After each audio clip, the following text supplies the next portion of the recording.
All right, so what have I been messing with in Final Fantasy TCG since we had, obviously, Crystal Dominion come out, we had the Stern ban, we had the Sophie Limited, we had a couple other bans as well with Doga and some odds and ends, and a couple cards being watched. We talked about them on the Relic Grind 2 weeks ago when we just kind of gave our opinions of the bans and everything. So what have I been messing with? Well, pretty much the same shit I was messing with before that.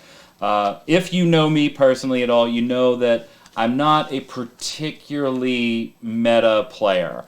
I will play meta decks, like if there's a lot on the line. Like if I'm going to a Crystal Cup or something like that. If I'm going to a local qualifier, and then certainly for locals, I'm usually on whatever the hell I want to play. And you know what? If you bust out Sophie Doga back then, and I knew, hey, I don't have the hand to open this, okay, let's just scoop and play a friendly. Because I just don't care. I'd rather play what I like. But the Stern bans and the Doga bans and the Sophie Limited and everything has led to what I think is a little bit of a creative time right now while everybody finds their footing underneath those bans. Now, what I think is not surprising is how quickly Sky Pirates kind of jumped up. If you watched the Xanarkhan 2 Return to Spira tournament that Sleepy Rain Dog hosted and a bunch of others behind the scenes, thank you to all of them. It was a fantastic tournament. Creon and I got to commentate rounds 3 and 4. We had a blast, even though on the other side, the technical side, the first match we commentated, they didn't have the right mics on their side, but we fixed it. So you've been working on Sky Pirates yourself and want to discuss that a little? Yeah, Sky Pirates is kind of nutty.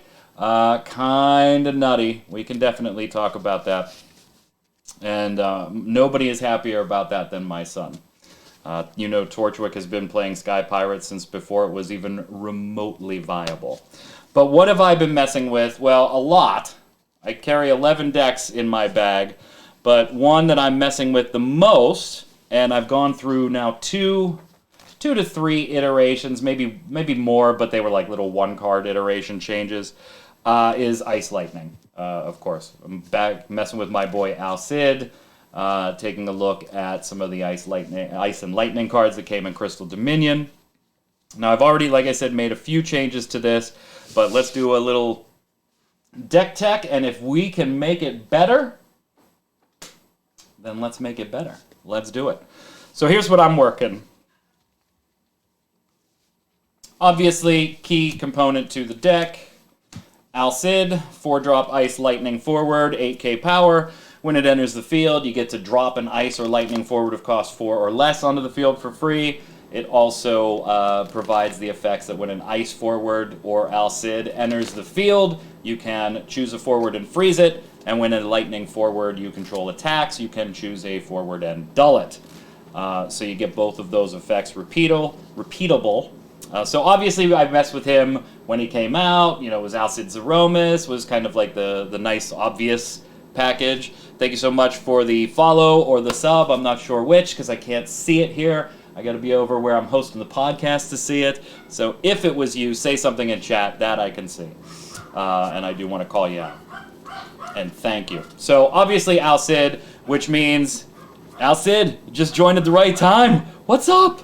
What's up? Yeah, Al-Cid, Ice Lightning's been my baby. I'm a Mono Lightning guy at heart, but Mono Lightning is a little bit trash by itself right now. Yeah, I mean, I don't think I need to say anymore. We are running Zeromus. However, we're only running two of. So, he was a 3 of initially, and then it just got so competitive for space that I think I had to drop him to 3, or to 2. Now, if as we get through this, you think that we should go back to 3, there is a card, when we get to it, that 100%, I know you'll probably say, take that out and put in the 3rd Zeromus. Believe me, I know. We'll get there. Obviously, boss effect, right? 3-drop Ice Lightning forward, 8k power. At damage 3, it gains haste. And when it attacks or enters the field, you choose one character, not forward, character, and freeze it. So you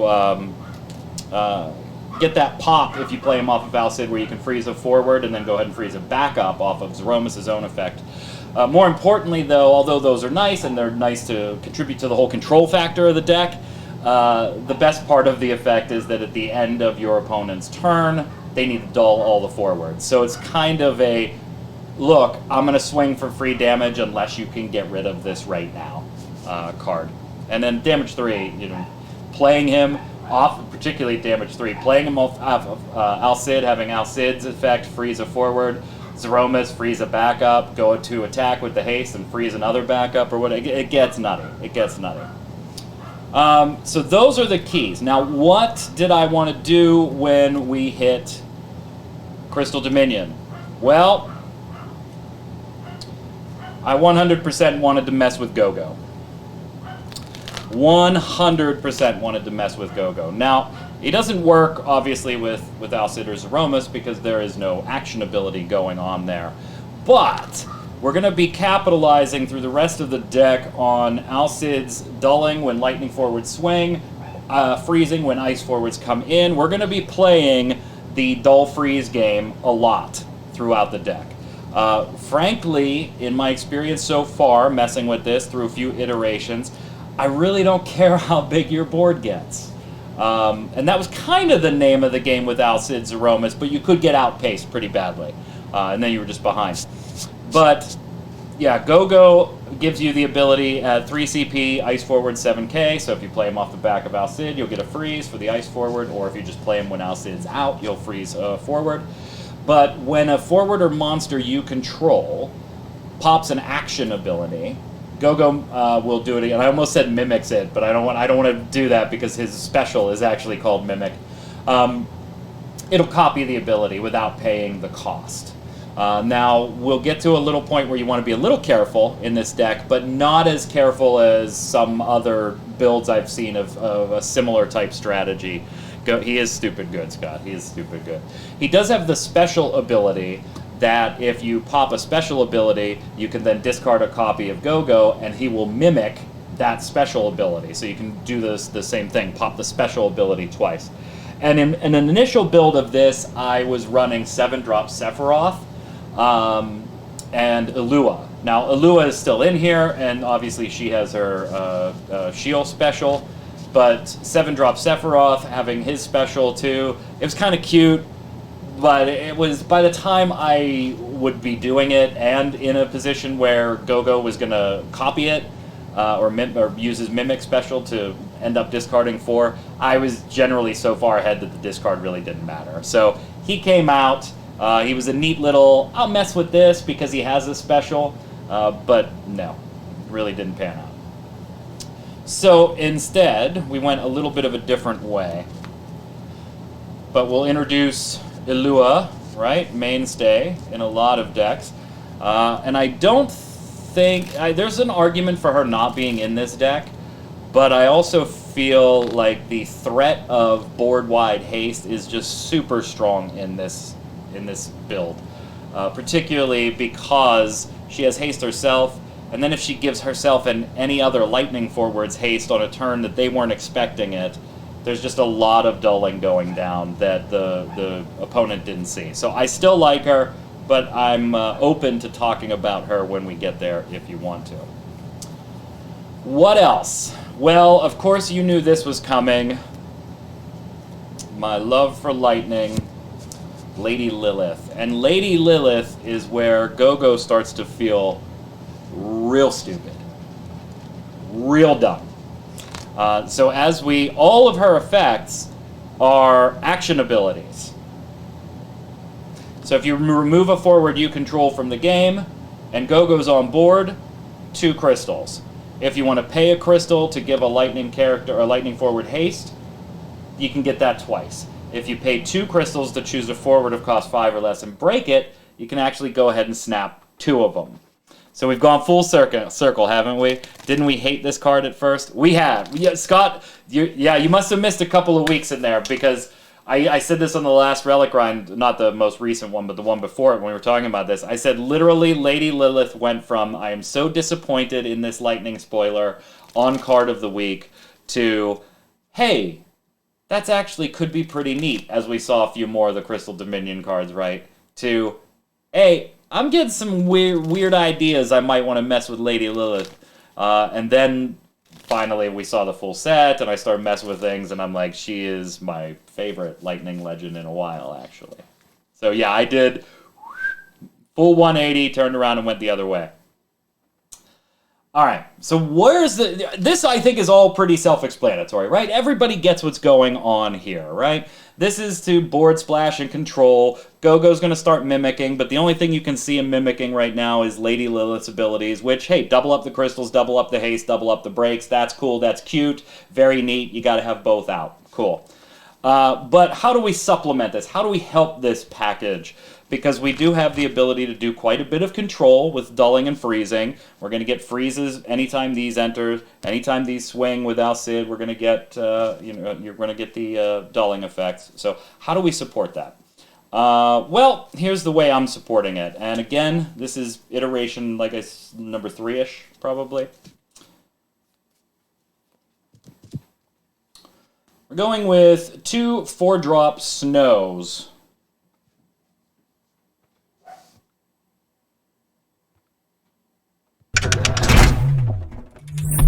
And we'll put that one there. Did my light turn off? My light turned off. Why'd my light turn off? Don't turn off, light.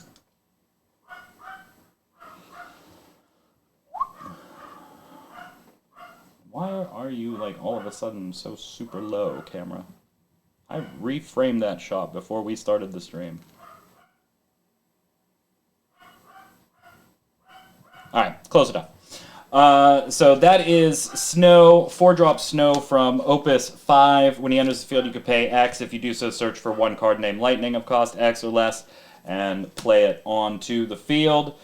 I don't think there will be any surprises from anybody that is the Lightning we are going for. Our 1-drop Ice Forward Legend Lightning. Again, this camera is proof of concept. This is not going to be the final display here. I have pieces on their way to make that steady and better. So 1-drop Lightning gets more expensive the more cards your opponent has in the hand, but we're going to try and cheat her on the back of Snow as often as we can. Cheat her on the back of Al-Cid, so we're not really too concerned with cost anyway, as far as that goes. And then, if you have 2 or less cards in hand, you forgot about that, huh? If you have 2 or less cards in hand, she gets an extra 1k in haste, so a free or a cost 1 if we sneak her on the back of Snow, 10k with haste. That's pretty spicy. And then has the supplemental effect that if your opponent and you at the end of your turn have no cards in hand, then you deal 1 point of damage. So alternate damage. Now we may not get that one off all that often in this particular deck, but it's not impossible. It's not impossible. So that's a nice little package. And again, both getting the freezes off Al-Cid. Not necessarily doing a lot with Gogo yet, but that's fine. We don't really need them to do so. Where we can start having some fun with Gogo is Gentiana. Now, since the deck is geared at keeping things dull and frozen as long as possible, Gentiana starts paying dividends immediately when she hits the board. But then also the turn after, unless we give her haste with Shoal, the turn after, she is in a self-contained support system, or a self-contained control mechanism that gets copied by Gogo if she's the first ability. That dull to choose a forward and dull it. Anything is possible with Ready Check Raider. You got it. You got it. So Gentiana, a nice little dull her while Gogo's out, and you get 2 dulls instead of just 1. Can be pretty nice. And then we're trying to keep the whole board dull anyway, so her other ability of shutting off the abilities, pretty nifty. Pretty nifty. Then, getting through the rest of the forwards here, we've got 2 4-drop Celis, or Celeste, whichever you prefer, and 2 4-drop Setzer. So we're playing the Crystals game anyway with Lady Lilith, and you'll see not only are we using Lady Lilith's effect, but Ice Lightning is kind of a nice color splash for us to actually be able to use the 2-drop backups that generate crystals. So since we're playing the Crystal game, let's go ahead and in a high character count deck, let's use Setzer's ability where he enters the field, we can pay a crystal, reveal the top card. If it's a character, throw it out onto the field. And then at the end of each turn, each player's turn, if a forward that you control yourself was put from the field to the break zone, you go ahead and gain a crystal, which Lady Lilith is going to want to love to use as well. Celis just absolutely bonkers, right? So when she enters the field, you can either search for lock. We're never going to do that. We're not running lock in this particular deck. We're always going to make them discard one card is the enter effect.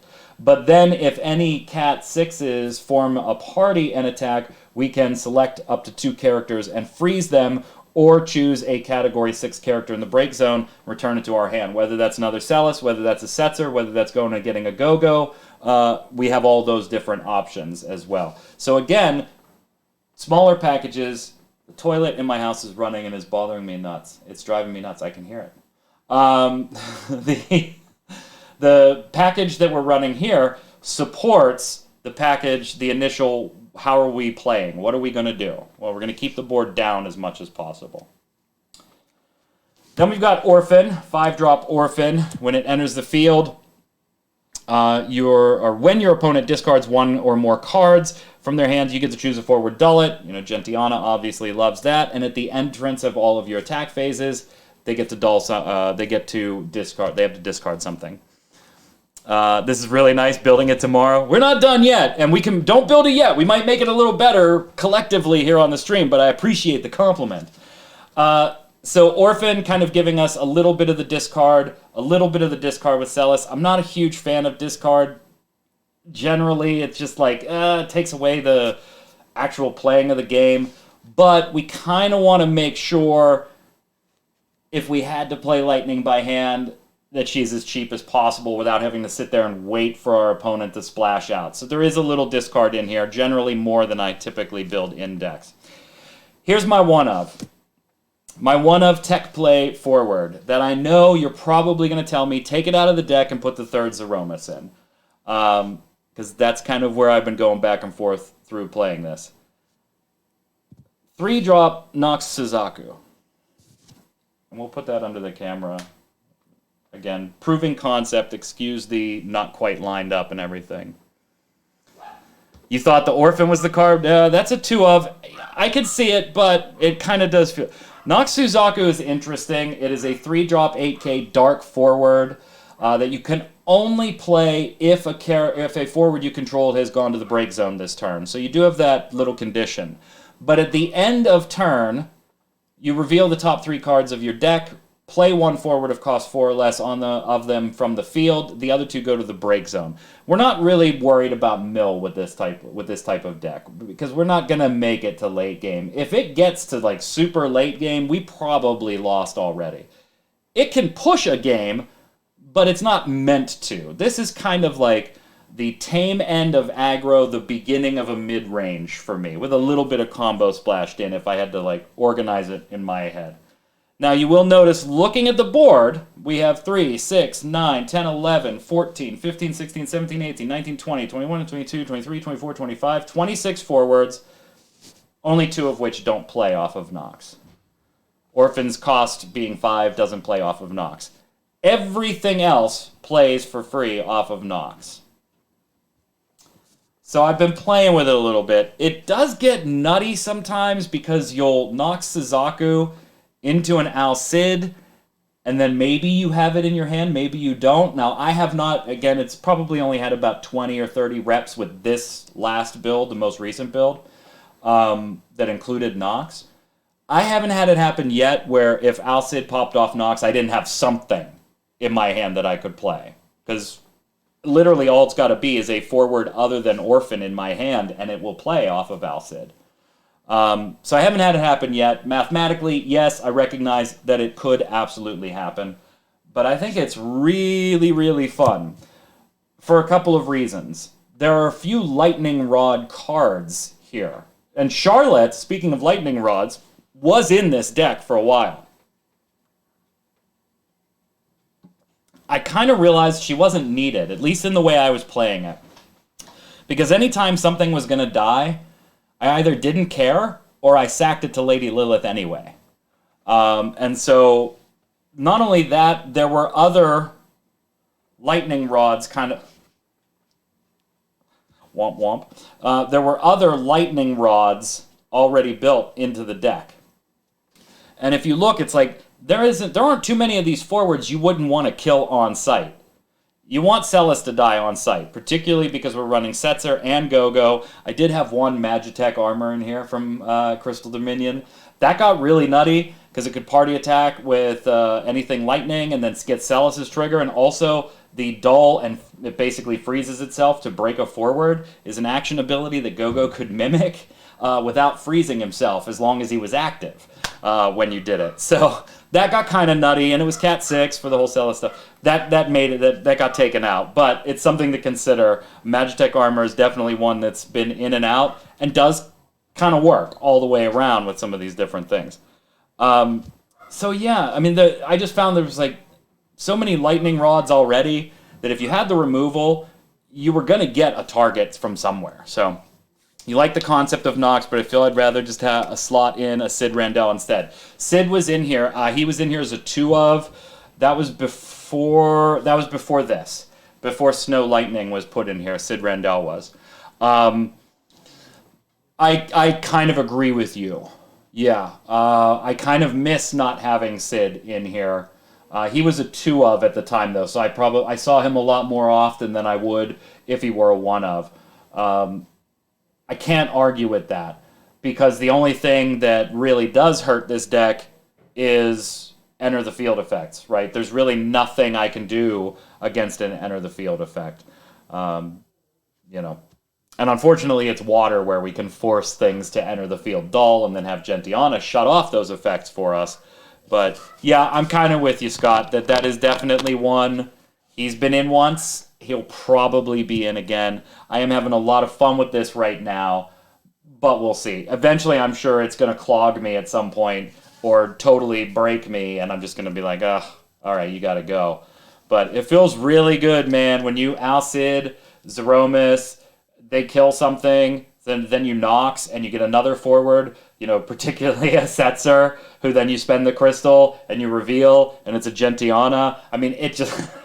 all during a phase that they can't respond to. I like that. I like that. So, but yeah, I wouldn't argue with you. And Cid has been in and out of this before. All right, backups. Cid Waff, probably no surprises there, because you probably guessed we're running a couple of monsters, particularly with Lady Lilith. Kate Sith, just kind of one that I always throw in an ice deck. Just as a little bit of a name variant. Give me something a little different. And then we've got our Knights. Those are our ice crystal generators. And Ninja, our lightning crystal generators. So that I gotta put these over here because the card box is up. Or I don't think there's actually anything that... we'll leave it up. That's fine. Cid Waff and Kate Sith. Now you can see them. There they go. So these are our crystal generators. Ninja's ability, dull and sack ability, almost never. I don't think I've ever used it. In fact, I probably don't even remember that it's there most of the time to choose a forward and ping it with 1,000 damage. Not really useful for this particular deck. Knights can be situationally useful in this deck because we're going for the whole dull and freeze and keep it down package. So to be able to just on command dull, or well, on your own turn, that's kind of a drawback, but I get it. That's why it's cost 2, not cost 3. On your own turn, being able to give up a backup to dull a forward, cool. Unfortunately, it's not copied off of Gogo, because Gogo's only looking for forwards or monsters to use the ability. Now, in the spirit of thinking about like Cid Randell and stuff like that, we are a little weak to summons, so we put Edward in here. I am not running Harley. Harley was in an initial build of this. Not in the current build. There's just not enough room for her, and I'm getting texts. Breaking news. The cameras look great. Okay, thank you. Has the toilet stopped running? So Edward's in here for the summon cancel and the discard. I don't mind paying 3 for him in this deck, because I'm pumping... There are so many 2-drop backups right there that I'm normally starting with that it really doesn't bother me to pay full price for him. getting a discard and then being able to cancel a summon it at a later time. It's fine.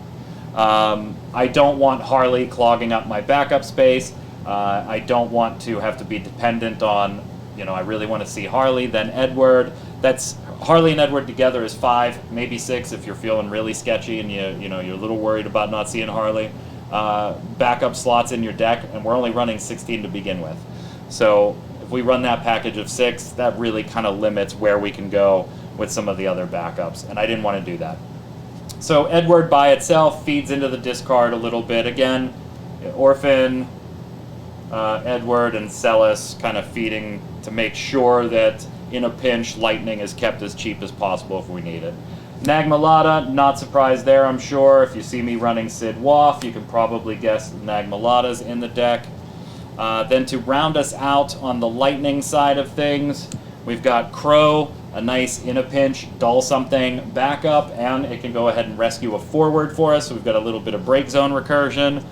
Aldo, I'm running Aldo instead of Gramus. Gramus obviously can go get Al-Cid for being Cat 12. Let's put that down there. Can go ahead and get Al-Cid for being Cat 12. I think Aldo, I'm perfectly willing to give you the 1 extra CP just to have a little more flexibility on my target. I'm not limited to Al-Cid. I can grab Al-Cid, Zeromus, Illua, or Lady Lilith. All targets that at certain points, when you need Illua, you need Illua. When you want, okay, I haven't seen Lady Lilith. We have like 4 crystals. It's time to get her rolling. Let's go. Gives me a little more flexibility to grab 1 of 4 instead of just 1 by using Gramus. The 1 CP seems worth it to me in that play. And then 1 X-Death, simply for a little cheap, no, it's not cheap, but a little cheeky, I should say, removal on their side of the board while slamming somebody else onto the board on my side, whether that be somebody like Snow or Al-Cid or Lightning if I just need a little sneaky haste there, sneaky haste bit, and but it's a big target Illua couldn't get over, or of course recurring important pieces, Gogo, Lady Lilith, stuff like that.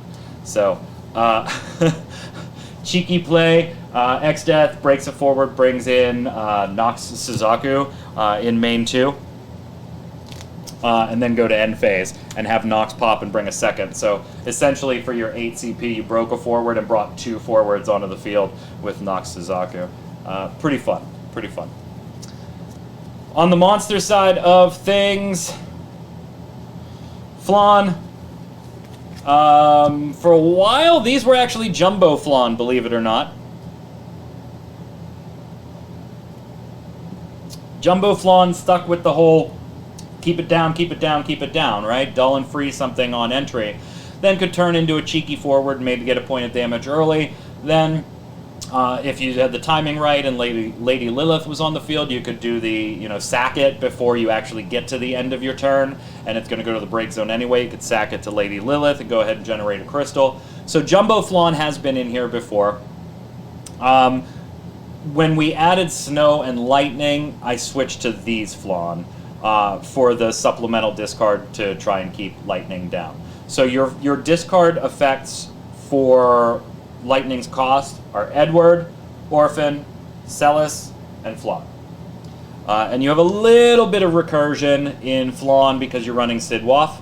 And you can also go and get it with Nagmalata. But we also are running 2 Thunder Drake in case you run into a 2-drop that is giving you some problems, whether that be Sophie or the myriad of 2-drops that were released in Opus 14 and in Crystal Dominion. There's a lot of juicy targets for that. And again, you could do the same cute thing, right? Make it a forward 6k early, swing for a point of damage, sack it to Lady Lilith in your main 2 before you go to your end phase. It's going to die anyway, so go ahead and get your crystal. Be careful. Be careful. That you don't have the Thunder Drake's action ability be the first action ability you pop when you have Gogo on the field. This was a bigger deal when these Flan were Jumbo Flans. It's not as big a deal now. The only one you really got to watch out for is Thunder Drake. But if you pop that ability, Gogo looks for forwards and monsters and copies that first action ability per turn, once per turn. So if you pop this first, you're going to nuke your Gogo. because at the end of the turn, he'll die because of the ability that it copied. So be a little careful with this. Really, it's a mistake you could make, so I'm telling you about it. It's one that you're unlikely to make because there used to be 5, now there's only 2. So be aware. And then 1 summon. 2 copies of it, 1 summon, 2-drop Shiva wins games. You know, you might judge me for that pick, but Cannon in Pittsburgh has just beaten it into my head that 2-drop Shiva wins games. And there's too many board states that I've been looking at any given point, whether I was running something like this or a couple Opus sets ago, where I'm just like, if I had 2-drop Shiva in my hand right now, I win. The snap ability to choose up to 2 forwards and dull them catches people off guard. And 2 CP, fine. I like it. Yeah, you could probably play with it a little bit and use maybe one of the other Shivas, or Bahamut Zero was a one-of in this deck at 1.2 for a surprise kill of an active forward and a dulling of the whole board. Kind of figured Zeromus had that locked up, though, and ended up taking the Bahamut Zero out. If the Bahamut Zero was an X-Burst, it would have stayed, but it's not, so it got taken out. But yeah, 2-drop Shiva catches so many people by surprise because it's just not expected to be in decks anymore. 2-drop Shiva wins games. Credit Cannon on that saying. So this is my current version of Ice Lightning, Al-Cid Gogo, Lady Al-Cid Gogo. I guess we'll call it that. Lady Al-Cid Gogo with a little bit of Cat 6 in there, with a little bit of Category 13 in there, and a little bit of keep them down and keep their abilities turned off while you're there. I'm having a blast with it. It's susceptible to a couple different things. If you're going against Sky Pirates, you have to jump on them. You have to. There's no way out of the Sky Pirates matchup in most cases, unless they just draw like total ass. There's really no way out of the Sky Pirates matchup besides jumping on them. And if that means a turn 1 Al-Cid into a Zeromus, into an Illua, even if it's a little less, you know, like Al-Cid Illua doesn't feel bad. Al-Cid Lady Lilith turn 1 kind of feels bad, right? Because now they're both just sitting there exposed on the board. The problem is you can't let them set up. So you kind of have to push it to the aggressive side, because if the Sky Pirates set up, you're kind of hosed. You're kind of hosed. The board control is very hard to overcome, even with all the dulling and freezing that the deck is doing. There's just so much buildup in that deck and so much ability to reactivate, and it gets too messy. So in my experience so far, limited playing so far, with this build, Sky Pirates, jump on it. If you know your opponent's on Sky Pirates, get aggressive, because they're going to have a much harder time dealing with you being aggressive than you trying to set up 2 backups and build into a nice turn 3. They're going to have a much harder time with you 2 forwarding turn 1. Whether that's Snow and Lightning, or Al-Cid into Snow into Lightning, which is fun, by the way. Here's 4 CP. Boom. Boom, pay 1 more. Boom. Yes, feels good. So yeah, go that route. It is generally pretty susceptible to enter the field effects. We kind of already talked about that one already. Sid Randell was in here. I can see like these 3 kind of.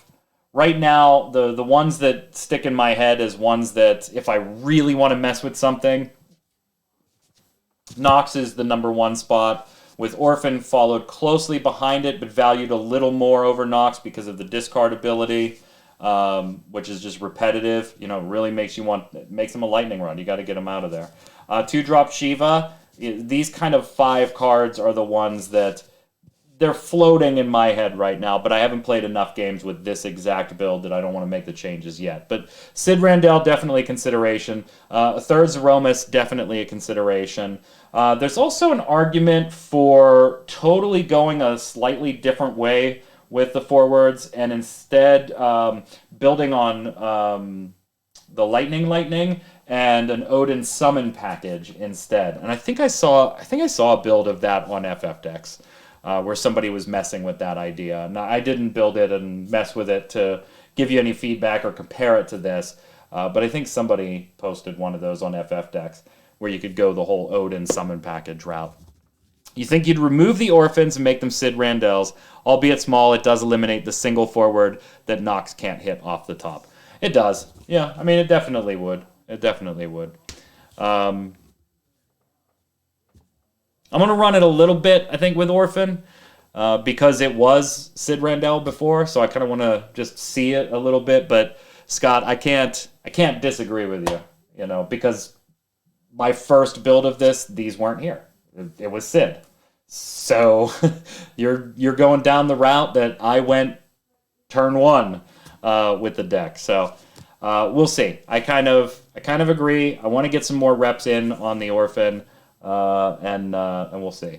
But yeah, makes Knox nuttier. Yeah, I mean, its odds of missing are stupid small right now, but it can miss. That's the point. But it's still gonna. To be fair, it can always miss. Right? I mean, you could pop... We do have 5 monsters, 2 summons, and 16 backups in this deck. None of these play off of Nox.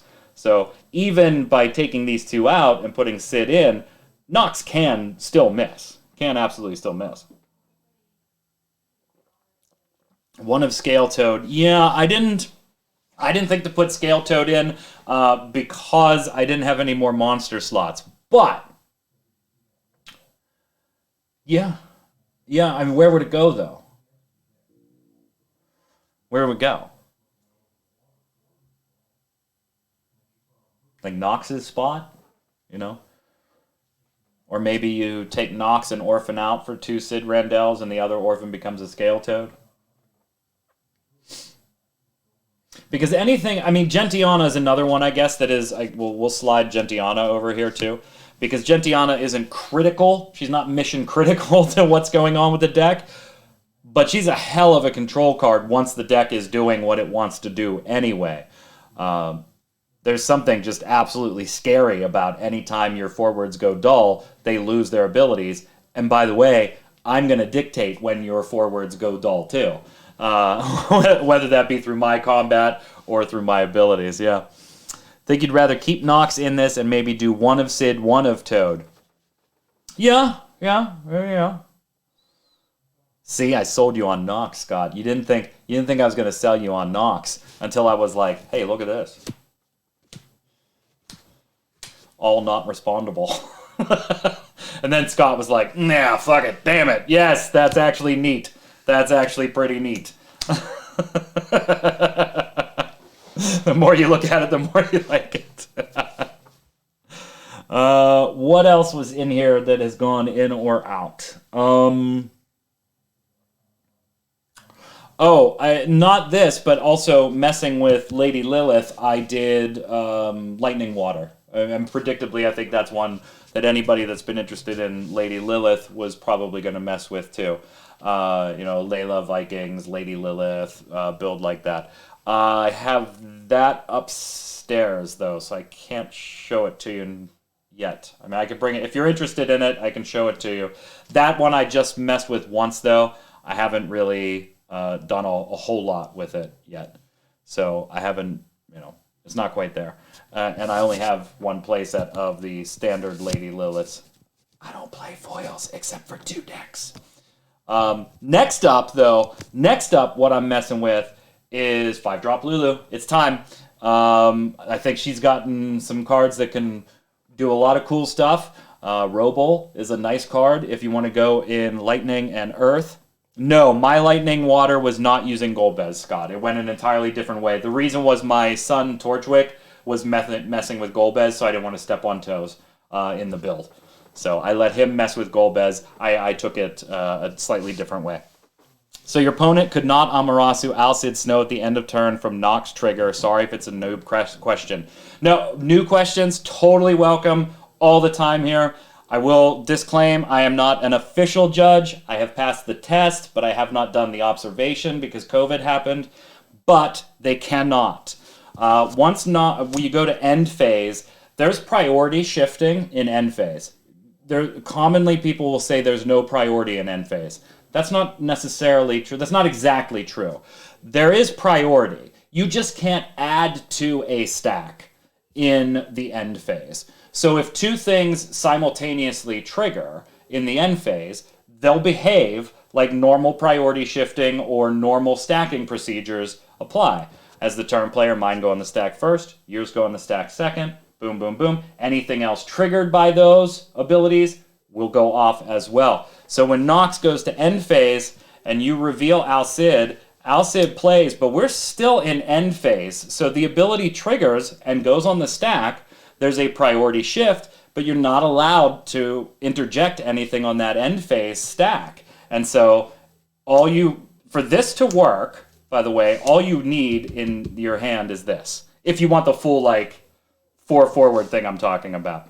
Because when Knox hits the field and you go to end phase, if that pops and that's in your hand, the ability goes on the stack. You do get the opportunity to pay 1 and go get lightning and play lightning. Or whatever combination if Al-Cid pops off the top. But yeah, they cannot amot that trigger because both of you are in end phase. Priority is shifting, but you can't interfere with the stack.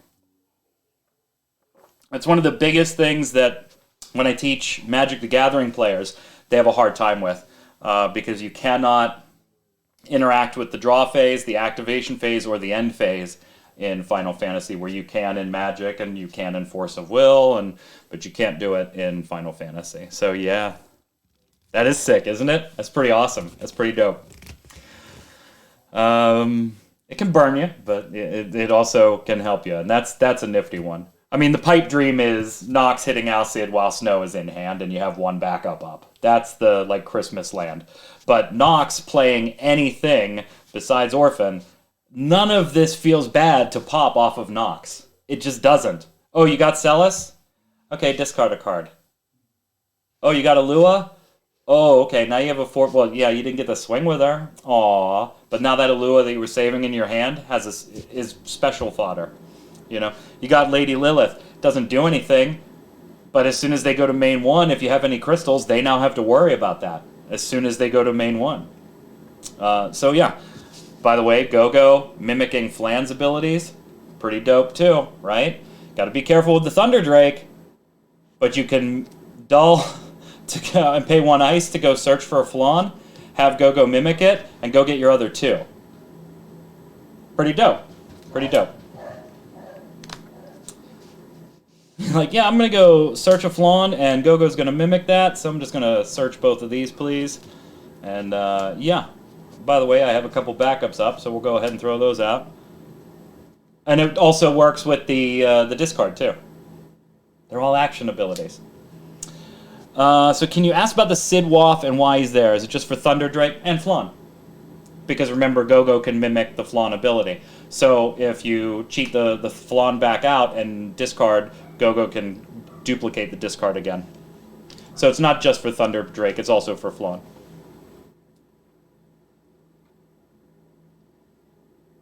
And he's a backup that can't be broken in a meta right now that kind of likes to mess with your backups. Granted, it's usually the more expensive ones, but... yeah. Yep, 2 discards. Yeah. I'll sack a backup, you're going to discard 2. Feels good to me. Feels good to me. Forgot about the Flanster, did you?